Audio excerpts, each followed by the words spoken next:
fracturas de las diáfisis casi siempre es estabilidad relativa y fracturas de las epífisis casi siempre es estabilidad absoluta, ¿ya?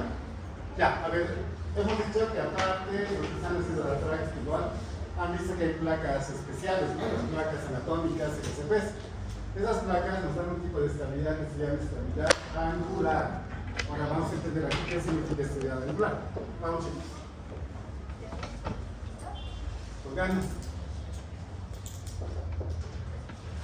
Buenas noches, doctor. Buenas noches, compañeros. El tema que le vamos a presentar es estabilidad angular y los integrantes.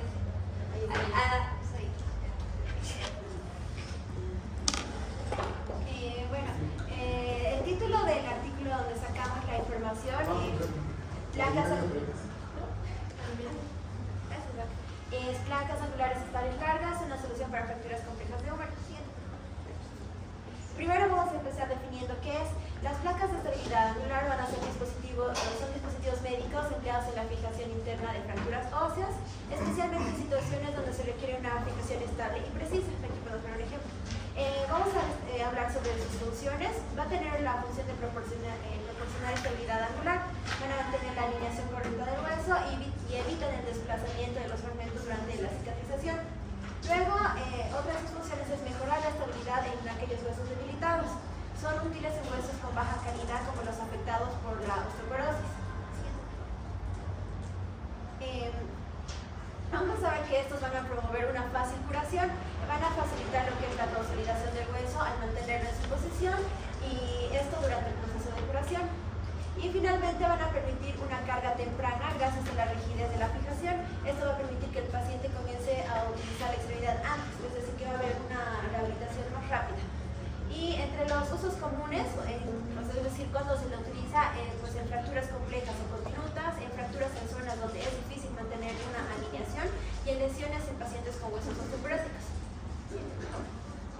Bueno, el artículo nos habla de tres casos en los que se ha utilizado este método y ha tenido buenos resultados. El primer caso trata de una ama de casa de 55 años de edad que acude a consulta por dolor e incapacidad para utilizar la extremidad superior derecha tras una caída por las escaleras. En su radiografía se detecta una fractura que no está desplazada del cuello de húmero derecho con una fractura espiral desplazada de la diálisis. El segundo caso nos habla de una paciente de 50 años de edad que su motivo de consulta fue que ha sufrido una caída sobre la mano y extraída con todo el peso del cuerpo sobre su miembro superior izquierdo. Entonces, en el examen se revelaron una fractura no desplazada del cuello del húmero izquierdo y una fractura espiral de diáfisis del tercio superior del húmero. Y por último, el caso 3 nos habla sobre de un antecedente que había sufrido un accidente automovilístico. Y en los estudios, pues, hay una fractura ipsilateral del húmero proximal y de la diáfisis del húmero en el lado izquierdo, además de que esta persona tenía diabetes mellitus y se trataba de una fractura del cuello del húmero ipsilateral cerrado de tipo NIR 2 con una fractura de diáfisis. Estos tres casos fueron tratados con este tipo de abordaje de estabilidad angular que van a ser explicados.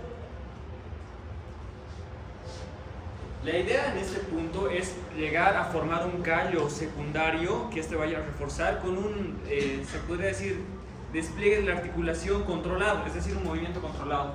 Para lo siguiente se utilizaron técnicas operatorias como la posición en silla de playa, abordaje deltopectoral anterior extendido en el caso 1 y al igual que en el caso 2 y 3, el abordaje de la división del deltoides lateral en el lateral. Ok, en técnicas operatorias vamos a ver que se hizo una incisión de 5 centímetros distal del acromion preutelar del nervio axilar. Después se preparó el lecho para la placa angular estable en larga. Acá podemos ver la placa que se va a moldar a lo que es la anatomía del húmero. Se pasa una sonda por debajo del nervio axilar y los vasos de los circunflejos humerales. Al extremo proximal, de igual, tenemos que tener muy en cuenta el cuidado con respecto a lo que es el paquete vascular nervioso. Y se verifica una buena maniobra mediante el arco en C, rayos X. Siguiente. Esto es la máquina, el arco en C, la cual nos ayuda a identificar si estamos puestos de una manera correcta los clavos y también la placa. Bueno, posterior a la operación del uso, se les recomienda el uso de cabestrillo y fisioterapia, y al inicio de la segunda el seguimiento de 1, 3 y 6 meses. Para el mismo la curación. No llega a presentar infección, y esto es porque en la mayor parte de los casos, casi el 56% no llega a presentar una infección, se podría decir, en este tipo de cirugías, y de llegar a presentar, tan solo el 10,5% se llega a complicar. Ya, en cuanto a la discusión, se ha comprobado tras todos estos casos clínicos que el uso del implante MUPO, que es decir, mínimamente invasivo, no va a tener el riesgo de reducción indirecta de las fracturas, preservando la vascularización y reduciendo la disección del tejido. La placa angular estable ha demostrado ser eficaz para la fractura de diáfisis humeral proximal, y aunque hay una escasa literatura sobre este tema, se complementa con los casos clínicos presentados. En la experiencia reportada, el uso de placas angulares a las largas para las fracturas complejas no generó ninguna complicación y facilitando una curación rápida junto a una rehabilitación efectiva.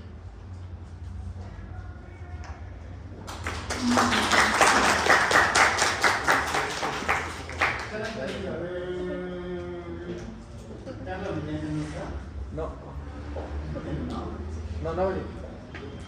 Ya, ahí fue la primera diapositiva. Bueno, la segunda, ¿no? ¿Esa es? Pero, ¿qué tiene por estabilidad angular? A ver, ¿cómo levante la mano que tiene por estabilidad angular? ¿Quién tiene? Bueno, ¿qué han entendido de la exposición? Que evita lo que es el movimiento de los fragmentos, ¿cierto? Ya.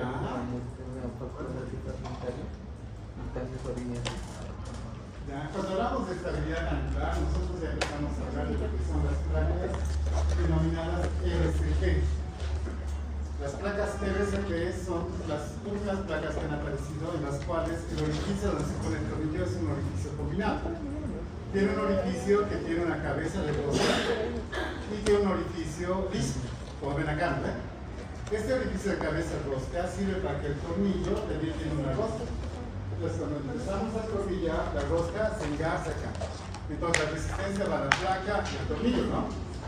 Sin embargo, cuando se coloca este tornillo, como no tiene la rosca, la resistencia va hacia la placa, al hueso y al tornillo. ¿Entienden? La siguiente, a ver. La siguiente. La siguiente. La siguiente. La siguiente. Bueno, una más, a ver. Aquí hay una placa angular, entonces esta placa se llama una placa LCP de húmero proximal. Han evolucionado tanto las placas que actualmente ya hay una placa para cada segmento. Antes, digamos, si se fracturaba uno el húmero, ponía una placa en T, que era una placa normal, que se usaba para tibia, que se usaba para el extremo proximal del húmero también. Pero han demostrado que esas placas, como tenían solamente la parte lisa del tornillo, no sujetaba muy bien. Y en pacientes mayorcitos o que tenían mucha osteoporosis, hacían movimiento y se salían los tornillos. Entonces, al ver eso, han dicho que tenemos que inventar algo, pero que tenga resistencia en el hueso, que se mantenga en la placa, en huesos que sean débiles. Y se han empezado a hacer placas anatómicas para cada segmento. Si una persona se fractura de la meseta tibial, hay fracturas anatómicas LCP de la meseta tibial. Si una persona se fractura su peroné, hay fracturas de placas anatómicas LCP para mayor. Si uno se fractura la tibia, hay placas anatómicas para tibia proximal y LCP. Todas las placas que vienen anatómicas son placas LCP. Antes teníamos que moldear una placa, pero ahora ya viene premoldeada. Claro, el premoldeado o la forma que tiene la placa no es para Bolivia ni para Sudamérica, sino es para los gringos, entonces son placas un poquito más grandes. ¿Se acoplan al cuerpo? Sí, pero no son tan anatómicas para la estructura que tenemos nosotros. Suponiendo que hemos 70 del promedio de tamaño, ¿no? Por los varones y unos 60 de las chicas. Sin embargo, en otros países mucho más grandes, ¿no? Entonces, en estas placas dijeron, estos tornillos, ven que son distintos los tornillos que hemos mostrado otra vez, ¿no? Son tornillos que tienen una rosca mucho más seguida. Desde esa rosca mucho más seguida va a ser un mejor soporte en el hueso. Entonces, en el húmero no hay mucho problema, pero si esto fuera la tibia proximal, la fuerza viene acá, del peso, se transmite por la placa y va al otro tornillo, se transmite al otro tornillo, va acá y va al otro tornillo y placa, tornillo. La resistencia va a ser la placa y el tornillo. Ustedes han visto los fijadores externos, lo hemos visto que se puede utilizar fijadores externos y cuando se coloca un fijador externo el paciente está con férula, no, y el paciente a veces hasta puede pisar, dependiendo del fijador que tiene, ¿no? Caminan con sus fijadores por acá y demás, ¿no? Eso nos dice que los fijadores externos también tienen un tipo de estabilidad, que es la estabilidad angular. ¿De dónde ha salido la idea de estas placas? Son de los fijadores externos. Han dicho, tiene una estabilidad angular donde el peso del cuerpo pasa del tornillo, en este caso del shank que tienen los fijadores, al fijador, en este caso del tornillo a la placa, tornillo, placa, tornillo, placa, tornillo, placa, tornillo. Entonces, para pacientes que no tienen buena calidad ósea y demás, el tratamiento para estas placas es la mejor. Si queremos hacer una técnica mínimamente invasiva, habíamos dicho que abrir todo este segmento, como este lugar, alteras el periósteo, haces una borracha grande, y demás cosas, ¿no? Entonces, a ver, Luis, ¿qué es mío? ¿Qué es MIO? ¿Cuál? MIPO, van a hablar ahorita de MIPO. ¿Qué hemos hablado en las pláticas? ¿Estabas, no? No. ¿Cómo que no? Movimiento mínimo invasivo. No es por razones de acceso. Me pensé ido bien. Es MIPO o MIO significa osteosíntesis mínimamente invasiva. O desde-síntesis, ¿verdad? Pero en este caso M es mínimamente y invasivo o osteosíntesis, técnicas MIO. Antes decían que las técnicas MIO se les denominaban técnicas MIPO, porque solo se hacía con placas, pero actualmente se ha demostrado que no son estas placas. Y actualmente se ha demostrado que tampoco necesitas placas anatómicas y necesitas puede ser técnicas mínimamente invasivas con placas normales, haciendo un puenteo. Como hemos hecho, los que han visto cuando hemos entrado a operar ciertos pacientes, que los grupos se han olvidado. Y aquí la está, es mío. O sea, no sé qué empieza.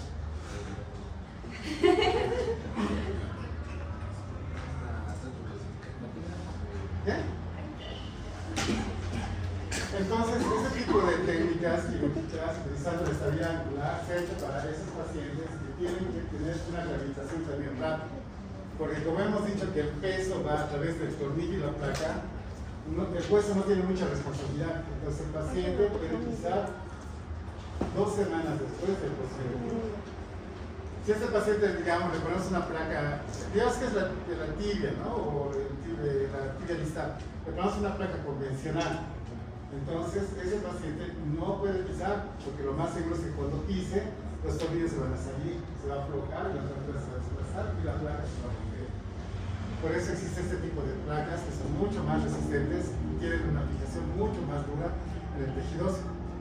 Es más, hay muchas investigaciones que dicen que nosotros llamamos tornillos, los tornillos tienen que ser bicorticales, cuando son placas convencionales y tornillos convencionales. Cuando son placas anatómicas con tornillos de bloqueo, es suficiente que tenga una sola cortical. Pueden ser unicorticales y va a dar la misma resistencia y la misma estabilidad que colocando en 2 corticales. Entonces las preguntas salen solitas, ¿ven? ¿Qué significa la técnica MIO? Señales correcto. Osteosíntesis máximamente invasivas y como se examen así, ¿verdad? Sacamos el examen de todo lo que repasamos. ¿Qué tipo de estabilidad da las placas LCP? ¿Cuál es la característica de un tornillo de una placa LCP? Bueno, entonces, todas son preguntas potenciales del examen, ¿ya? La siguiente. Siguiente.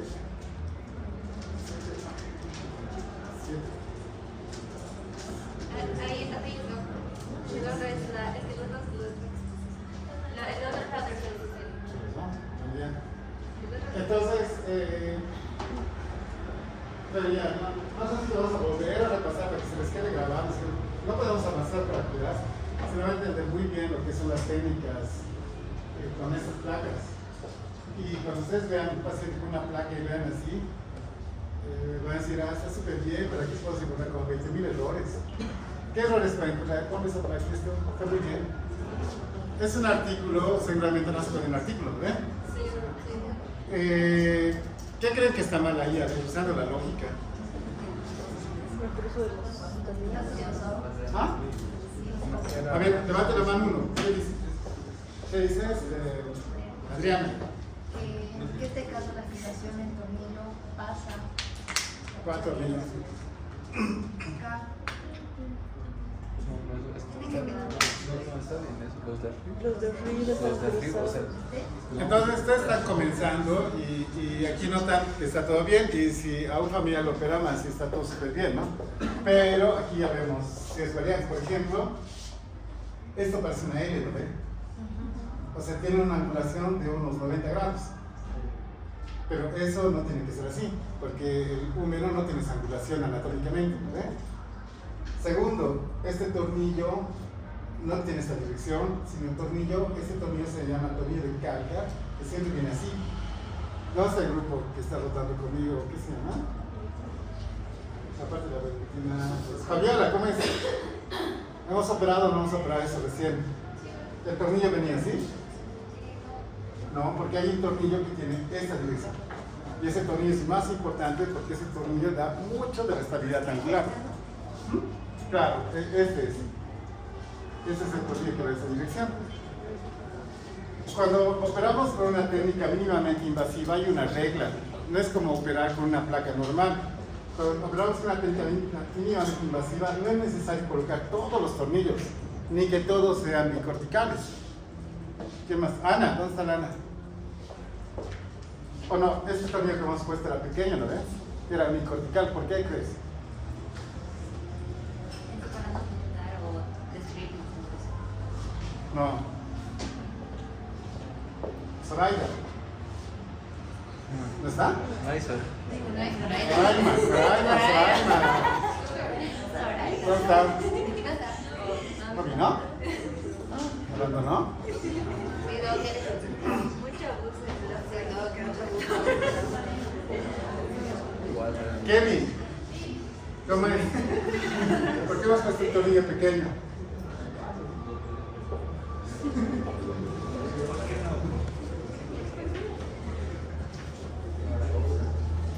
Al colocar varios tornillos, damos mucha rigidez, o sea, en las placas LCPs no es necesario colocar todos los tornillos porque esto ahorita es una fijación súper rígida. El hueso no es algo rígido, hemos dicho, no es algo dinámico. Entonces este paciente la primera caída que va a tener se va a partir todo porque este tornillo ha colocado todos los tornillos acá. Se siente colocar 1, 2 y este unicortical y eso va a distribuir las fuerzas de tensión, la rigidez, la flexión que tiene esa placa con el hueso. Porque en teoría con esta placa tendría que mover rápido, pero si este paciente mueve rápido, lo más seguro es que se va a romper. Y esas son cosas en la técnica que se van viendo poco a poco. Es como, digamos, pronóstico de este tipo de lesiones. ¿Ya? Ya. ¿Qué grupo tenía ahora? Clavos, ¿no? ¿Cuántos? Clavos endovasculares, a ver. Ya pues.